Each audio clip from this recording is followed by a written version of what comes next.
si vais a la guía docente, en el punto 2, presentación, se nos dice, y leo textualmente sobre la guía docente, que la Reforma protestante se constituyó sobre bases teológicas que han perdurado en las diferentes tradiciones eclesiales que surgieron de este movimiento, tanto en su expresión magisterial como radical.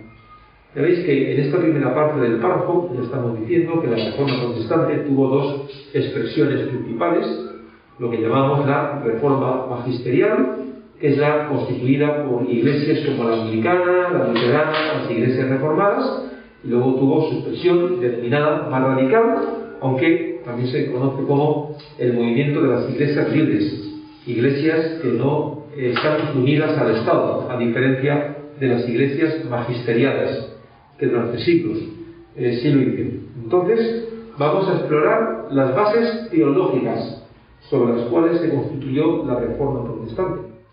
Os recuerdo que lo que Lutero proponía era un debate teológico sobre algo que le preocupaba.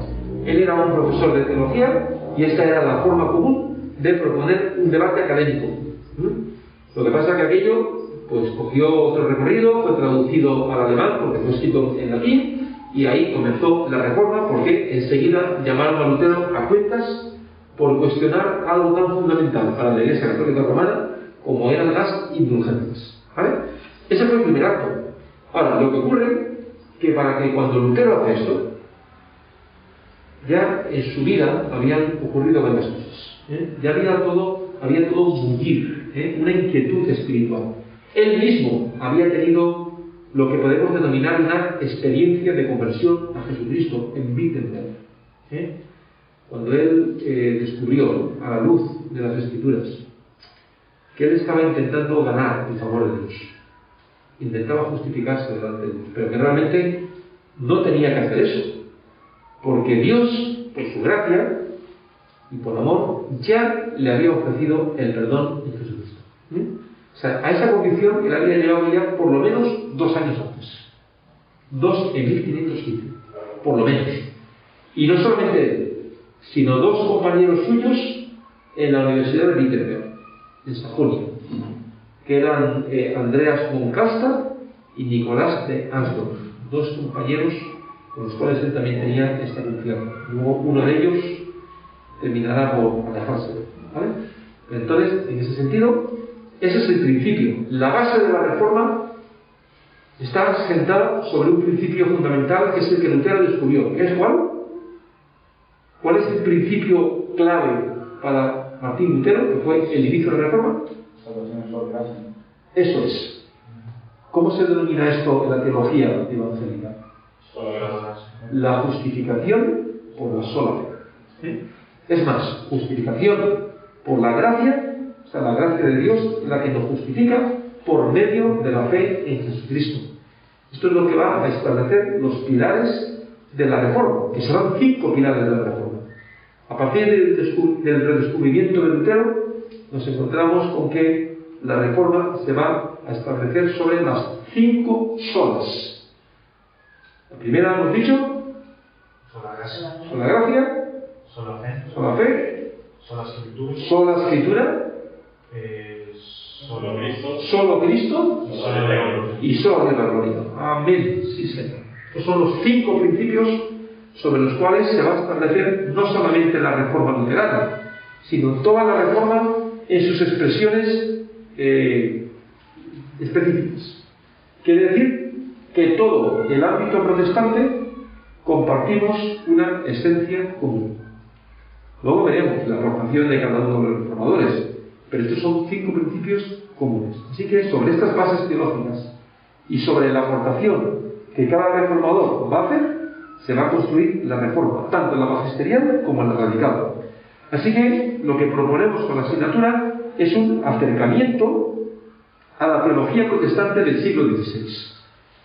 Claro que nos gustaría abarcar mucho más, ¿no? Y conocer el desarrollo teológico de la teología protestante en los siglos posteriores, sobre todo a partir de la llamada ortodoxia protestante entre 1580 y 1700, o la respuesta de la teología protestante al desafío de la razón o a la ilustración, o cómo se desarrolló la teología protestante en el siglo XIX, el siglo de las grandes figuras, digamos, de la teología protestante, o incluso en el siglo XX. Pero tenemos que ceñirnos, por cuestión de tiempo, tenemos que ceñirnos a la teología del siglo XVI, atendiendo al contexto histórico en que esta teología se va a producir. Claro, ya os lo dije. Es decir, ¿por qué la Reforma cogió el camino que cogió a partir de la protesta de Lutero contra la venta de indulgencias? Porque el contexto ya estaba servido. Y había un deseo de reforma de la Iglesia desde hacía muchos siglos, porque el Estado era ya insostenible. O sea que el contexto eclesiológico, político, social, económico, lo que llamamos la crisis bajo medieval, es la que va a alimentar la reforma protestante, es el contexto que hemos de definir.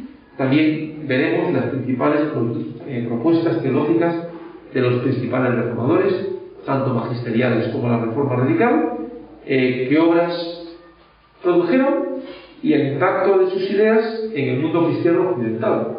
O sea, el mundo cambió con la reforma protestante.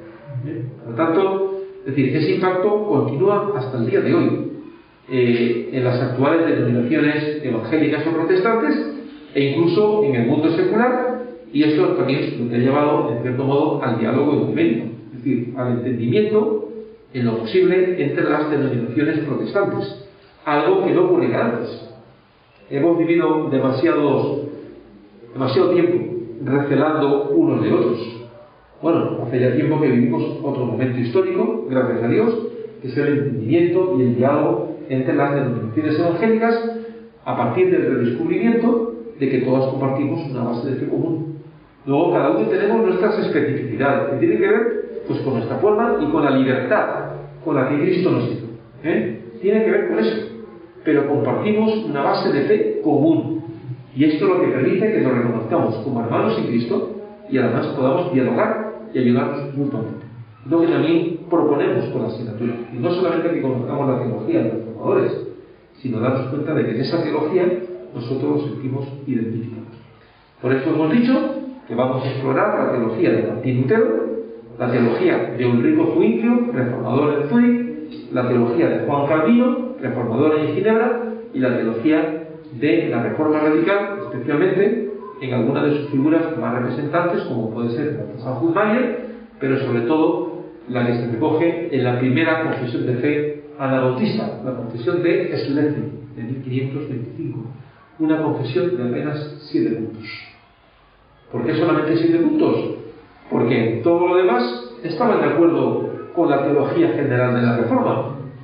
Lo que recogen en esta confesión es su especificidad, su particularidad, que es lo que ha ocurrido a través de los siglos con las diferentes denominaciones evangélicas, que hemos ido desarrollando nuestras confesiones de fe, mostrando cuál es nuestra identidad específica, pero dentro de la familia protestante o evangélica.